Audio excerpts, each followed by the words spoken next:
안녕하세요. 한국전교의지입니다. 자, 이번 시간에는 21특강 2일차 한번 시작해 보도록 하겠습니다. 자, 순서는 항상 이론, 그 다음에 이제 기기 순서로 이제 진행을 할 거고요. 자, 2일차 먼저 2일차 이론은요, 직류회로 문제에서 R, 레지스턴스와 그 다음에 키로이프 법칙들, 오메 법칙들에 대해서 이제 다루는 부분입니다. 자, 문제 한번 보도록 하겠습니다. 2일차 일단 시작은 30번부터 이제 문제를 풀 건데, 2일차 문제는 30번부터 몇 번까지냐면 60번까지예요. 합성저항 있는지 부분까지인데, 자, 먼저 30번 보죠. 자, 다음 중 가로 속에 들어갈 내용은 어떻게 되느냐라고 이제 하는데, 회로에 흐르는 전류의 크기는 저항에 무엇하고 가해진 전압은 무엇한다 라고 이제 되어 있고요. 보통 여기에 포커스만 맞춰갖고 공부를 하시는데 그게 아니에요. 어떤 내용을 가지고 이제 하는 문제는 어차피 우리는 1, 2, 3, 4에서 답을 찾는 거기 때문에 1, 2, 3, 4만 보더라도 어떤 걸 물어보는 것이다 라는 거를 감을 잡으셔야 돼요. 그걸 연습하셔야 되는 거고요. 지금 비례냐 반비례냐 가지고 이제 얘기하는 부분이고, 지금 전류가 있고 저항이 있고 전압이 있죠. 그러면 세 개의 상관관계를 얘기하는 것은 오메 법칙이죠. 오메 법칙. 그래서 전류는 저항과 I는 R분의 V니까 반비례하고, 그리고 전류는 전압과 비례하게 되겠죠. 그래서 정답이 3번 되겠습니다. 자, 31번. 다음 중 큰 값일수록, 그 크기의 값이 클수록 좋은 것은 뭐냐라고 했는데, 절연저항이겠죠. 절연은 값이 높다라는 건 그만큼 안정적이다, 절연이 잘 되어 있구나 라고 이제 판단하는 거죠. 그래서 2번이 되겠고요. 자, 다음 33번. MKS 단위에서 고유저항의 단위를 물어봅니다. 보통 이제 단위만 나오면 그냥 외우기 바쁜데, 조금만 여유가 되신다면 이해를 하려고 좀 한번 해보세요. 자, 고유저항은 일단 로우라고 이제 쓰죠. 로우고 단위는 옴, 메타 이렇게 표현을 하죠. 그리고 같이 기억을 하실 거는 로우분의 1, 보통 우리는 이제 이걸 K라고 쓰고, 전도율 또는 전도도 이런 식으로 부르고, 같은 말로도 도전율이라고도 부르죠. 보통 이제 이런 표현 중에서 도전율이라는 표현을 이제 가장 많이 쓰는데, 반대니까 단위를 가지고 이제 얘기할 때는 요거 옴 뒤집은 거 모호라고 하죠. 모호 곱하기니까 나누기 미터로 표시하면 됩니다. 그래서 단위 같은 경우는 이렇게 기억을 해 두시면 되시겠고, 여기에서는 고유저항을 물어봤으니까 1번 되겠습니다. 자, 34번. 고유저항 로우의 단위로 맞는 것은 어떻게 되느냐라고 하는데, 지금 33번 문제 이거하고 같은 거죠. 말만 살짝 바꿔놓은 거예요. 그래서 고유저항의 단위는 옴, 메타 2번 되겠습니다. 자, 다음 35번. 1옴 메타는 몇 옴 센치냐라고 했어요. 센치로 지금 물어본 거고, 센치는 10의 마이너스 2승이죠. 자, 이 센치하고 밀리미터하고 표현하는 방법을 많이들 힘들어 하시는데, 자, 간략하게 좀 얘기를 해볼게요. 자, 예를 들어 저는요, 키가 173입니다. 그러면 173, 그러면 일반적으로 우리가 얘기하는 건 센티미터죠. 센티미터. 근데 이거를 미터로 한번 표현해 보는 거예요. 미터. 그러면 여러분들한테, 자, 여러분 키가 얼마예요? 그러면 저 같은 경우는 173cm니까 1.73m입니다. 이렇게 얘기할 수 있겠죠. 자, 요거 잘 보시면 돼요, 여기서. 자, 여기 끝에서 센치는 10의 마이너스 2승이에요. 그럼 여기에서 하나, 둘, 요렇게 해서 점 찍으면 미터가 되는 거죠. 미터가. 자, 그러면 1.73m에서 반대로 센치로 표현한다. 센치로 표현한다. 그러면 여기에서 하나, 둘. 그러면 하나, 둘 오면은 얘가 173이 되는 거죠. 여기 3 뒤에서 끝났으니까. 그럼 만약에 밀리미터다. 그러면 1.73m 기준, 1.73m 기준. 그러면 미리는 10의 마이너스 3승이니까 하나, 둘, 셋. 그럼 여기 0 하나만 이렇게 들어가면 돼요. 1730mm. 이게 밀리미터로 표현하는 방법입니다. 자, 그러면 센티미터, 얼마 센티미터가 얼마냐라고 했으니까 센치는 10의 마이너스 2승이에요. 그리고 1옴미터 이렇게 되는 거죠. 그럼 이거 두 개가 같아지려면 센치니까 얘가 되려면 여기에다가 곱하기 10의 2승을 해야 얘하고 없어지면서 옴메타로 이루어지겠죠. 그래서 정답이 1번입니다. 이거 2번 많이 찍어서 틀리시거든요. 조심하셔야 돼요. 얘는 10의 2승 되겠습니다. 자, 같은 형태의 문제입니다. 자, 36번.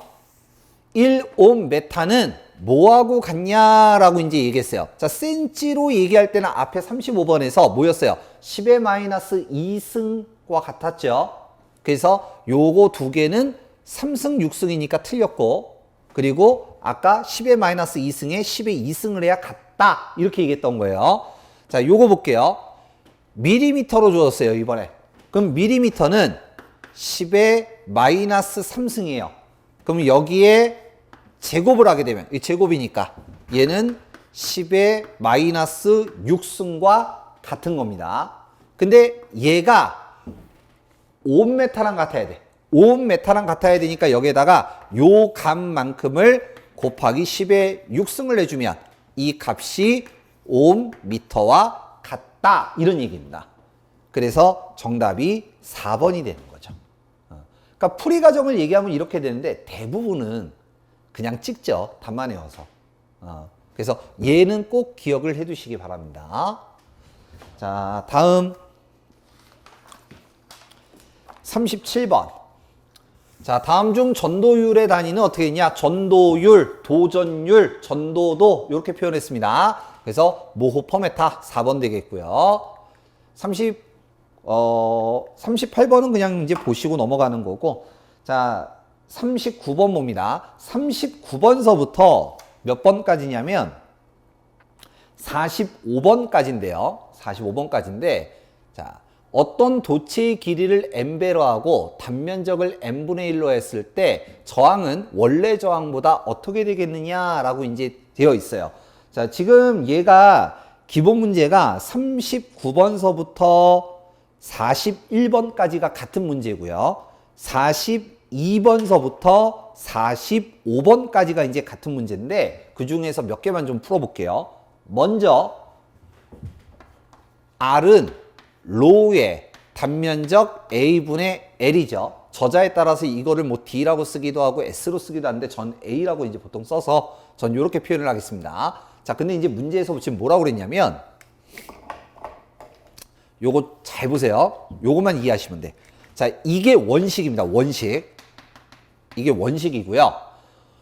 길이를 n배로 하고 단면적을 n분의 1로 한다고 했어요. 그러면 R은 로우의 단면적 A분의 L에서 길이를 n배하고 단면적을 n분의 1로 한다라고 했습니다. 그러면 여기서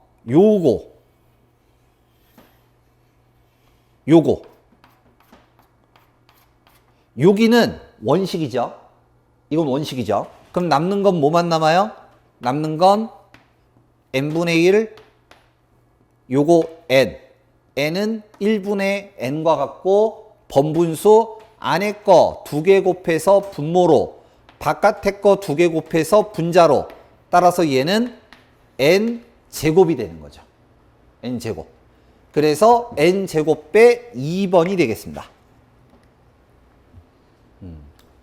자, 다음 한 번 더 해볼게요. 40번입니다.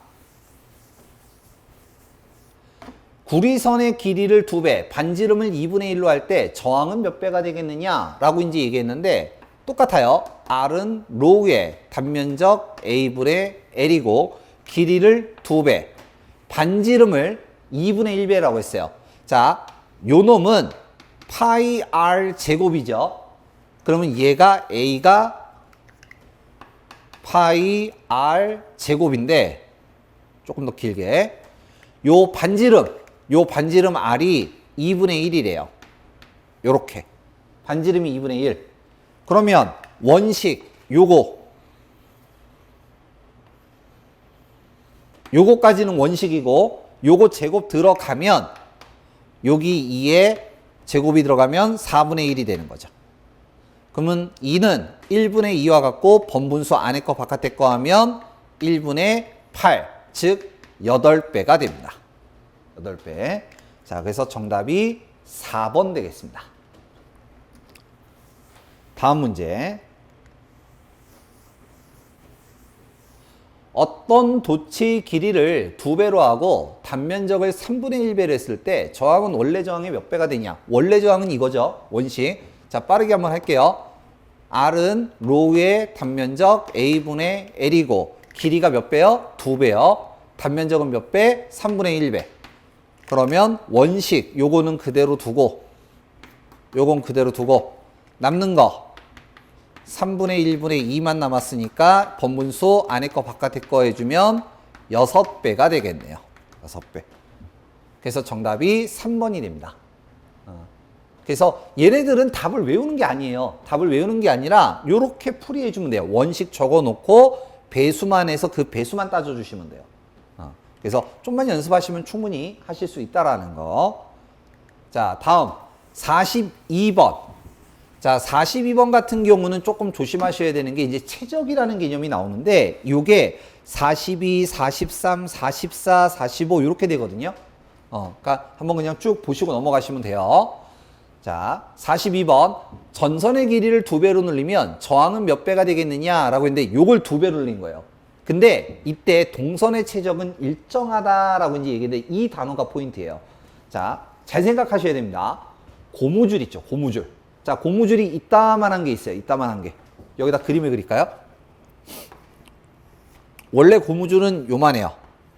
요거를 1이라고 할게요. 1m라고 할게요. 자, 근데 이 전체 면적이 최적이죠. 전체 면적.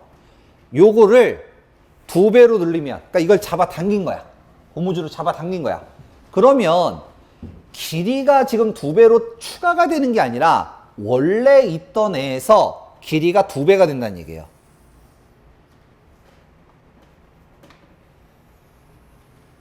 이렇게. 2배가 넘겠는데? 요만큼만 하죠. 요만큼만. 그러면 2배로 늘어났어. 길이는 2배로 늘어났어요. 근데 단면적은 어떻게 돼요? 여기 면적을 잘 보세요. 면적. 원래는 이만큼이었어. 근데 얘를 2배로 늘리니까 얘는 2분의 1배로 줄어드는 거죠. 면적이. 자, 이걸 얘기하는 거예요. 이 최적이 일정하다는 얘기는. 그러면 여기서 R은 로우의 단면적 A분의 L인데 길이를 2배로 하면 이 단면적은 어떻게 됐어요? 지금 2분의 1배로 줄었죠. 그러면 원식은 그대로 놓고 남는 거 2분의 1분의 2가 되니까 1은 1분의 2하고 같죠? 번분수 안에 거 바깥에 거 하면 4배가 되는 겁니다. 그래서 정답이 3번이 되는 거죠. 이 문제가 이제 연결된 문제니까 요거 최적이 일정하다라는 것은 요 그림을 좀 떠올리시면은 좀 쉽게 접근하실 수 있으실 거예요. 자, 그래서 요 저항값, 저항 R을 가지고 이제 얘기하는 문제 한번 봐봤고요. 자, 46번 한번 43번 같은 문제. 길이를 4배로 늘리면 요거 4배를 하면 4분의 1배가 되는 거. 그러면 16배 되는 거고요. 요거 얘기하는 거죠. 요거 4배, 4분의 1배. 같은 거고요. 자, 46번.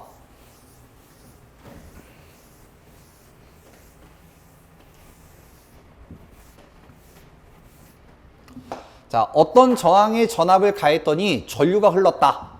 저항, 전압, 전류. 일단 오음의 법칙을 떠올리실 수 있을 거예요. 이때 저항을 20%로 줄이면 전류는 처음에 몇 배가 되느냐라고 얘기했습니다. 자, 보세요. I는 오음의 법칙에 따라 R분의 V죠. 이게 원식입니다. 이게 원식이에요. 자, 근데 문제에서 뭐라고 그랬냐면 저항을 20%로 줄인다라고 했어요. 그러면 100%, 1을 기준으로 20%를 줄이면 저항값은 0.8이 되는 거죠. 0.8. 자, 그러면 요거 I는 R분의 V, 이건 원식이고 남는 건 얘만 남죠. 그러면 얘는 0.8분의 1 이렇게 되고 요거 계산기 누르시면 1.25 나옵니다. 1.25. 그래서 정답이 3번 되겠습니다. 47번. 자, 47번, 48번, 49번 연결해서 이제 보시면 되세요. 연결해서 보시면 되시고, 그 중에서 47번 보시면 전구를 전등하기 전에 저항과 전구가 요렇게 있는데 요 놈하고 요렇게 있는데 얘를 점등하지 않았을 때, 그리고 요거를 불을 빵 킨 거죠. 불을 빵 켰을 때 이때의 저항, 요거를 R-라고 하고 요거를 그냥 R이라고 할 때, 이때 저항을 비교를 하면 어떻게 되느냐라고 하는데, 전류가 흘러가서 얘가 동작이 되면 온도가 상승을 해요. 전류가 흘러가서 저항과 만나게 되면 열이 발생을 하죠. 그러면서 동시에 점등이 되면 저항값이 커지게 됩니다. 그래서 정답이 1번이 되는 거죠. 그래서 같이 그냥 봐두시면 될 것 같고요. 자, 다음 50번입니다. 오메 법칙 이제 관련된 이제 문제들인데요. 오메 법칙과 이제 키로요프 법칙들이 이제 쭉 나옵니다. 자, 그림과 같은 회로의 저항값이 R1, R2, R3, R4일 때 이때 전류가 최소가 이제 되는 저항은 어떻게 되냐? 자, 우리 I는 R분의 V예요. 이거 올라가면 전류는 떨어지고 아래값이 감소하면 전류는 증가합니다. 근데 문제는 전류에서 최소라고 했으니까, 얘가 최소라고 했으니까 색깔을 좀 바꿀까요? 요게 최소가 되려면 아래값은 최대가 돼야 되겠죠. 아래값은 최대가 돼야 됩니다. 자, 그러면 볼게요. 자, 여기에 흘러가는 전류를 I1이라고 하고, 나뉘면 하나는 1로, 이걸 I2, 하나는 1로, 여기는 I3, 하나는 1로, 여기는 I4. 그러면 I1은 I2 플러스 I3 플러스 I4하고 같죠? 세 개를 합한 것은 이 전류와 같겠죠? 그러면 전류가 가장 크겠지, 얘는.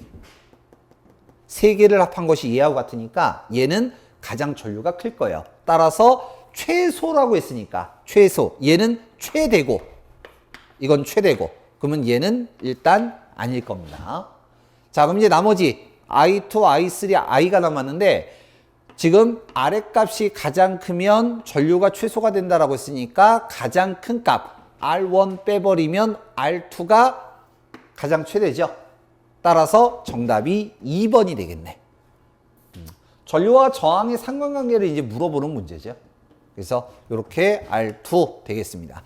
자, 문제 중에서요, 과거 나왔던 기출문제 중에서 요 문제가 바뀌면은 요런 문제가 있어요. 뭐가 바뀌었냐면 요 기호만 바뀐 거야. R1, R2, R3, 여기가 R4 이런 식으로 기호만 바뀝니다. 참고하시면 될 것 같고요. 자, 다음 51번.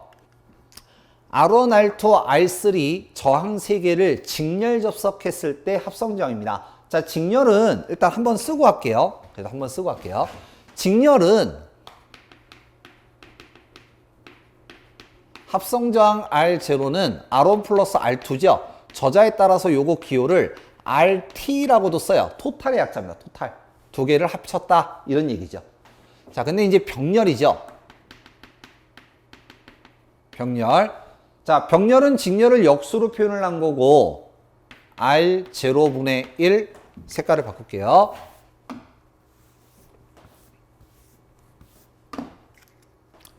R0분의 1은 R1분의 1 플러스 R2분의 1이고, 내가 알고 싶은 거는 R0분의 1이 알고 싶은 게 아니라 R0가 알고 싶은 거죠. 그러면 R0는 R1분의 1 플러스 R2분의 1분의 1. 요렇게 이제 표시하는 거고, 얘를 통분을 하면 우리가 흔하게 알고 있는 R1 플러스 R2분의 R1 곱하기 R2라는 식이 나오는 거죠. 이걸 통분하면. 그리고 만약에 저항이 하나가 더 늘어나면 여기다가 플러스 R3분의 1, 또 늘어나면 R4분의 1, 여기다가 그냥 쭉 갖다가 붙이면 되는 거죠. 그래서 직렬일 때는 더하는 거고 병렬일 때는 합분의 곱으로 한다. 그리고 참고로 저항의 값이 같을 때는 직렬은 NR. 예를 들어 저항 값이 다 2옴이에요. 근데 얘가 5개가 있어. 그러면 2 더하기 2 더하기 2 더하기 2 더하기 2잖아요. 15. 근데 요거를 2 곱하기 5 이렇게 해도 된다. 이 얘기죠. 자, 마찬가지로 병렬은 n분의 r 이렇게 계산하기도 하죠. n분의 r. 저항값이 같을 때. 자, 그래서 요 문제를 좀 보면 51번은 직렬이라고 했으니까 다 더하기만 하면 되니까 정답이 4번 되겠네요. 52번 3개의 저항 5개. 죄송합니다. 3옴의 저항 5개, 4옴의 저항 5개, 5옴의 저항 3개. 직렬 접속. 그러면 요거 하면 15, 요거 하면 20, 요거 하면 15. 직렬이니까 다 더하라. 되겠죠? 그러면 50 되겠네요. 53번. 2개의 저항 R1, R2를 병렬로 접속을 하면 합성 저항은 어떻게 되냐? 자, 지금 쭉 보니까 모 분의 모 이렇게 표시가 되어 있고요. 병렬은 이렇게 되니까 요거 찾아라 이 얘기죠. 따라서 정답은 3번 되겠네요. 자, 54번. R1, R2, R3가 병렬로 연결되어 있을 때 합성 저항은 어떻게 되냐라고 했는데 3개짜리죠, 3개짜리.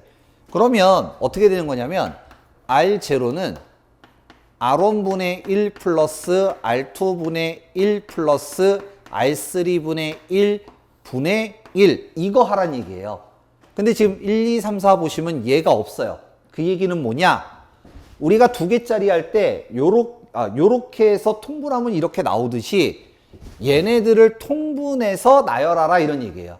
그래서 이거 쭉 갖다가 풀었으면 이거 뭐 보통 제가 이론 설명할 때는 하는데 우린 그건 아니니까 하면 4번이 되는 거죠. 4번. 자, 다음 55번.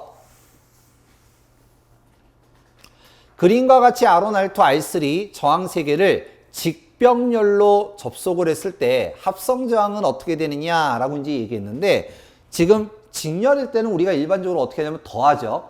얘가 만약에 숫자로 되어 있었으면 잘하셨을 거야. 근데 문자 하면은 쥐약이신 분들이 꼭 있어요. 어렵게 생각하지 마시고 자, 요거 2개 그러면 R1 플러스 R2 요렇게 될 거고요. 요게 하나고요. 그 다음에 요게 R3죠. 그러면 요 2개를 병렬 합성 저항하면 되죠. 그러면 요 R1에 해당하는 부분, R2는 이제 요거 R3 바꿔서 쓰면 되는 거고 R1에 해당하는 거를 얘를 갖다가 집어넣는다. 그냥 그대로 갖다 넣으면 돼요. 그러면 얘 하면 나열하면 1번이 되는 거죠. 1번. 합분의 곱. 자, 다음 56번. 시범의 저항 5개를 가지고 얻을 수 있는 가장 작은 합성 저항은 어디냐? 자, 합성 저항을 할 때요. 우리가 직렬로 하는 방법이 있고 병렬로 하는 방법이 있고 합분의 곱으로 직병렬로 하는 방법이 있어요. 그 중에서 직렬은 다 더하기 때문에 가장 큰 값을 갖고요. 병렬은 분의 1 개념이라고 그랬잖아요. 그래서 15의 저항 5개니까 요렇게 이제 할 수 있겠죠. 저항값이 같으니까. 그럼 직렬이었으면 10 곱하기 5, 50 최대값이 되는 거고 얘는 10분의 5가 되겠죠. 저항 거꾸로 됐네요. 15의 저항 5개니까 15의 저항 5개, 15옴 요게 5개. 그러면 2옴이 되죠. 이게 최소값이에요. 병렬일 때가. 직병렬은 그 가운데 값이라고 생각하시면 돼요. 따라서 정답이 2번 되겠습니다. 자, 59번. 1옴, 2옴, 3옴의 저항 3개를 이용해서 합성 저항을 2.2옴으로 만들고자 할 때, 자, 얘네들을 조합을 해서 직렬로 하든 병렬로 하든 조합을 해서 계산을 했더니 2.2옴으로 한대요. 어떻게 해야 2.25옴이 되냐? 이걸 얘기하는 겁니다. 그러면 일단 우리는 한 가지 바로 알 수 있는 게 있어요. 만약에 이걸 직렬로 하면 다 더하면 되죠. 그럼 3 더하기 2 더하기 1이니까 6이 되겠죠. 따라서 저항 3개를 직렬로 접속을 하면 6이기 때문에 2.2 따라서 1번은 무조건 틀린 거죠. 이건 무조건 틀린 거죠. 자, 병렬 갑니다. 병렬. 1분의 1 더하기 2분의 1 더하기 3분의 1분의 1. 이게 병렬이죠. 그러면 요거 1이고 0.5고 대략 0.3이면 1.8. 대략 1.833 이렇게 가는 요렇게 될 거예요. 그러면 얘는 0. 얼마가 나오니까 2.2가 아니네. 따라서 병렬도 틀린 겁니다. 그럼 나머지 3번과 4번 두 개가 남았는데요. 두 개가 남았는데 이온과 3옴의 저항을 병렬로 하면 합분의 곱이니까 5분의 6. 그러면 1.2예요. 1.2. 그리고 1옴을 직렬로 한다라고 했으니까 더하면 되죠. 그러면 1.2 더하기 1이니까 2.2. 정답 3번 되겠네요. 3번. 그래서 기본적으로 이런 문제는요. 일단 직렬하고 병렬은 아니야. 대부분. 소수점 단위로 이런 식으로 나오면 보통 직병렬은 아니에요. 직렬이든 병렬. 이건 아니야. 대부분 직병렬로 구성된 회로죠. 그래서 3번 찾으시면 됩니다. 자, 다음.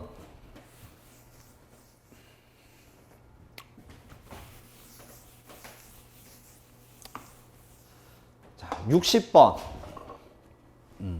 20, 30, 60 저항 3개를 병렬로 접속을 하고 20, 30, 60 병렬로 접속하고 여기에 전압 60V를 가했을 때 여기 60V요. 회로에 흐르는 전체 전류는 얼마냐? 여기에 흐르는 전체 전류는 얼마냐? 이거 물어보는 거네요. 그러면 우리 전류는 저항이 있고 전압이 있으니까 합분의 곱. 합분의 곱이 아니라 죄송합니다. 옴의 법칙을 쓰면 될 거고요. 저항분의 전압. 그럼 요거 60이고요. 요 저항값만 구하면 돼요. 그러면 저항값을 구하기 위해서 병렬회로니까 20분의 1 더하기 30분의 1 더하기 60분의 1분의 1 이렇게 계산하면 되겠죠. 그래서 계산기에다가 부모분의 분자 만들어서 숫자 집어넣어서 엔터 치게 되면 얼마가 나오냐면 10옴 나오죠. 10옴. 요게. 그러면 얘를 여기다가 집어넣으면 10분의 60이니까 6V가 되겠습니다. 전류죠? 죄송합니다. 6A가 되겠습니다. 그래서 정답이 2번 되겠네요. 2번. 자, 그래서 이론 문제 60번까지 한번 직병렬 회로와 저항의 특징들 이런 것들을 한번 봐봤고요. 자, 그러면 기기 문제 풀어보도록 하겠습니다. 자, 기기 2일차 문제 한번 풀어보도록 하겠습니다. 자, 기기 2일차 문제는 일단 전기자 반작용과 그 다음에 직류기 기기 특성인 타여자와 자여자 기기들에 대한 특성들에 대해서 이제 물어보는 문제들이에요. 그래서 좀 한번 살펴보도록 하겠습니다.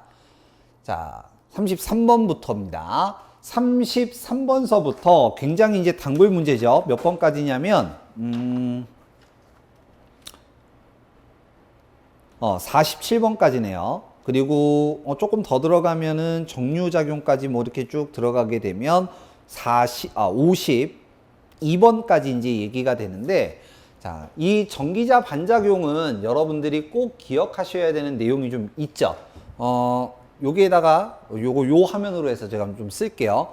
전기자 반작용은 일단 여러분들이 좀 세 가지로 구별을 하셔야 돼요. 일단 전기자 반작용의 원인은 전기자 전류가 흐르기 때문에 그렇죠. 기전력을 만들기 위해서 전기자 전류를 흘려보냈더니 전기자 중성축이 이동하면서 나타나는 현상, 이게 전기자 반작용이에요. 이때 나타나는 현상으로는 첫 번째, 기전력이 감소하고, 두 번째, 불꽃 현상 발생하고, 세 번째, 전기자 중성축이 이동하더라. 그래서 해결 방안으로 원인 현상 봤으니까 마지막으로 해결 방안으로는 첫 번째 주 보호 대책이 있죠. 보상권선 설치. 전기자 전류와 같은 크기의 전류를 계좌권선, 계좌에다가 흘려주는 거죠. 이거를 우리는 보상권선이라고 부릅니다. 그 다음에 국부적 대책, 소극적 대책이라고도 이제 아는데 전압 종류로는 보극 설치하는 거, 그리고 저항 종류로는 탄소 브러쉬, 브러쉬 중성축 이동을 시키는 거, 요런 것이 이제 있습니다. 자, 쓰려고 했다가 안 썼어요. 자, 33번. 직류발전기 전기반작용에 의한 나타나는 현상은 어떻게 되느냐라고 이제 얘기를 하는데, 정류자평과 브러쉬 사이에 불꽃 현상을 일으키는 거죠. 그러면서 기전력이 감소하고 불꽃 현상이 일어나고, 물론 이제 기사나 산업기사는 여기에서 불꽃 현상에 따라 초기, 중기, 말기 발생되고 얘네들에 대해서 어떻게 해결할 것이냐, 요런 내용들이 추가가 되는데 기능사는 거기까지는 안 나와요. 그래서 요 정도만 기억을 해두시면 되시고요. 자, 1번이 답이 되겠습니다. 다른 거는 뭐가 틀렸냐면 주자속 분포를 찌그러뜨려서 중성축을 고정시키는 게 아니라 찌그러뜨리는 것까지 맞아요. 감자, 증자가 되죠. 여기까지 맞는데 중성축이 고정이 아니라 이동하죠. 발전기는 회전 방향, 전동기는 반시계 방향, 이렇게 이동을 하게 되고요. 주자속을 감소시켜서 유도전압을 증가시킨다가 아니라 전기자 반작용은 주자속이 감소 또는 증가가 되면서 중성축이 이동하는 현상이죠. 그 다음에 전압은, 기전력은 감소가 되죠. 그래서 직류전압 증가가 아니라 기전력은 감소한다, 이렇게 되는 겁니다. 34번. 전기자 반작용 영향이 아닌 것은 어떻게 되느냐라고 하는데 전력 내력하고는 관계가 없죠. 그래서 정답이 1번 되겠고요. 36번. 직류발전기에 있어서 전기자 반작용이 생기는 요인이 되는 전류는 뭐 때문에요? 전기자 전류 때문에. 그러면 전기자 전류를 흘리지 않으면 전기자 반작용은 안 일어나겠죠. 근데 전기자 전류 왜 흘려요? 기전력을 만들기 위해서 흘리는 거죠. 그래서 그게 포인트예요. 어쩔 수 없이 흘려줘야 된다. 그래서 전기자 반작용은 무조건적으로 일어난다. 근데 이거를 방지하기 위해서 보상원선 설치나 보극 설치, 아니면 뭐 브러쉬 중성축 이동, 요렇게 이제 얘기를 하는 겁니다. 정답이 2번 되겠네요. 37번. 전기자 반작용의 영향을 보상하는 데 효과가 가장 큰 것은 보상권선 설치. 전기자 전류의 반대 방향의 전류를 계좌에 흘려보내주는 거죠. 4번 되겠습니다. 자, 다음 38번. 보상권선의 전류 방향은 전기자 전류와 반대 방향이다. 3번 되겠고요. 자, 40번. 39번 뭐 같은 문제니까 넘어가시고, 40번, 41번, 42번 연결됩니다. 전기자 반작용을 없애는 방법으로 옳은 것은 근본적인 대책은 보상권선 설치, 그 다음에 소극적 대책으로는 보극이나 중성축 이동, 이렇게 이제 되는 거죠. 그래서 정답이 2번 되겠네요. 보극과 보상권선을 설치한다. 43번. 직류기에서 정류를 좋게 하는 방법 중 전압 정류예요. 그럼 뭐예요? 보극 설치하는 거죠. 저항 정류, 전압 정류 구별하셔야 됩니다. 자, 그래서 1번 되겠고요. 44번. 직류기에 탄소 브러쉬를 사용하는 이유로 요거죠. 탄소 브러쉬 쓰는 요 놈이 접촉 저항을 크게 해서 저항 정류라고 하는 거죠. 정답이 3번 되겠습니다. 접촉 저항을 크게 한다. 47번. 보극이 없는 직류기 운전 중 중성점의 위치가 변하지 않는 경우는 뭐냐라고 이제 얘기했는데, 자, 보세요. 전기자 반작용이 일어나면 반드시 전기자 중성축이 이동하는 현상이 일어나요. 전기자 전류가 흐르기 때문에. 근데 이 전기자 전류를 흘리지 않으면 전기자 반작용은 안 일어나겠죠. 그게 언제냐? 부하가 없을 때, 열려 있을 때, 무부하 상태일 때입니다. 그래서 4번이 되겠고, 간간히 나오는 문제죠, 우리 기능사에서. 자, 다음 48번. 보극이 없는 직류발전기는 부하 증가에 따라 브러쉬의 위치를 어떻게 하냐. 자, 48번과 49번은 두 개 묶으셔서 조심하셔야 되고요. 주의하셔야 돼요. 자, 직류발전기라고 했어요. 발전기는 부하 증가에 따라 브러쉬의 위치를 어떻게 합니까? 회전 방향으로 이동한다라고 했죠. 회전 방향. 그래서 회전 방향으로 이동시킨다. 4번이 되는 거고요. 자, 49번 전동기입니다. 이번에 내용 똑같은데 이건 전동기예요. 전동기는 발전기와 원리가 반대죠.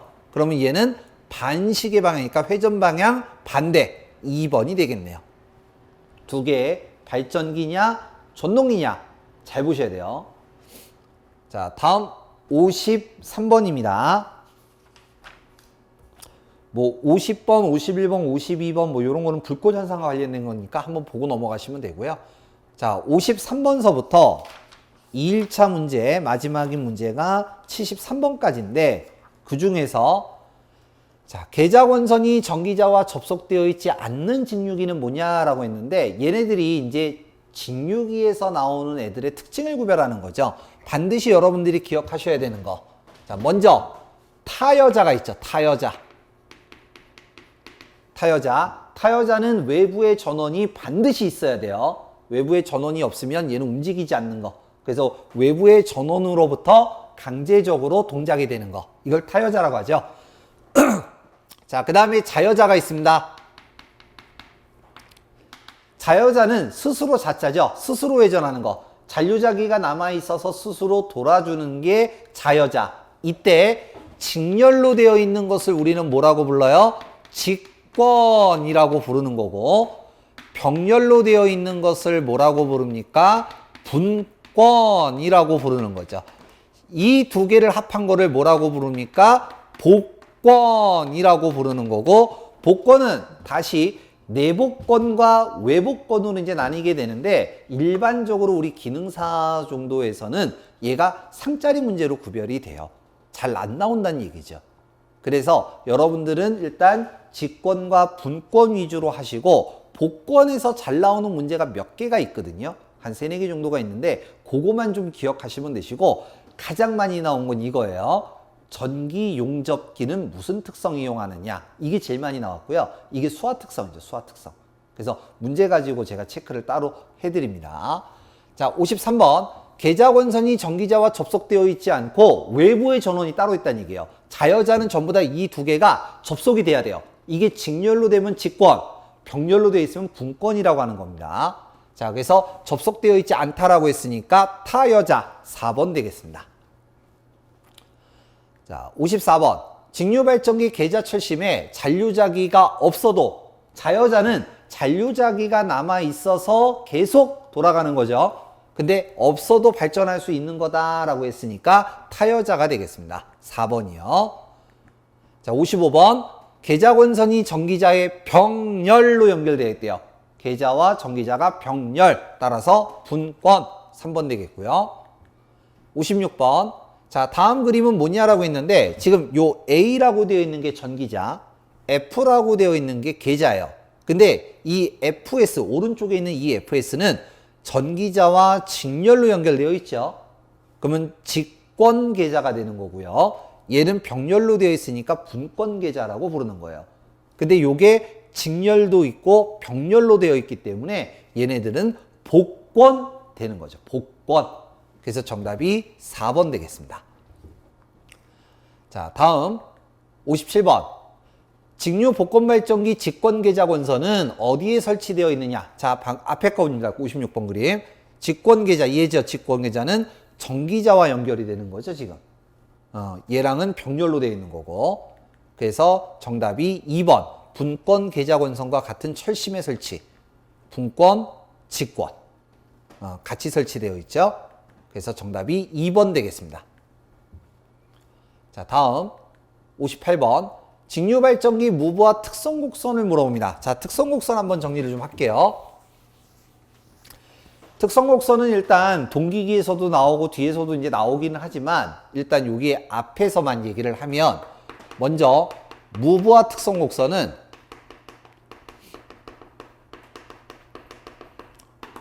계좌전류와 무브와 여기는 기전력, 유기기전력과의 관계곡선을 우리는 무브와 특성곡선이라고 합니다. 그런데 요거 있죠. 유기기전력 대신에 이제 많이 나오는 게 뭐냐면 부하가 없으면 만들어진 기전력이 그대로 부하에 걸리겠죠.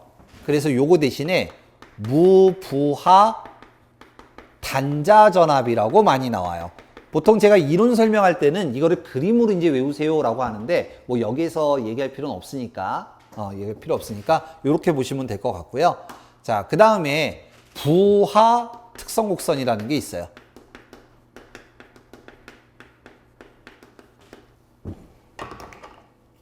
부하 특성곡선. 자, 부하 특성곡선은 계좌전류와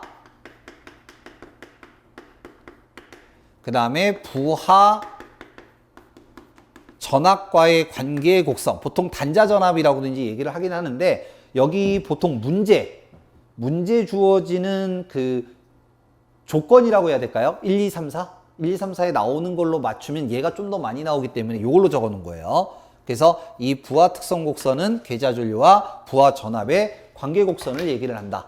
자, 그 다음에 외부 특성 곡선이 있거든요. 외부 특성 곡선.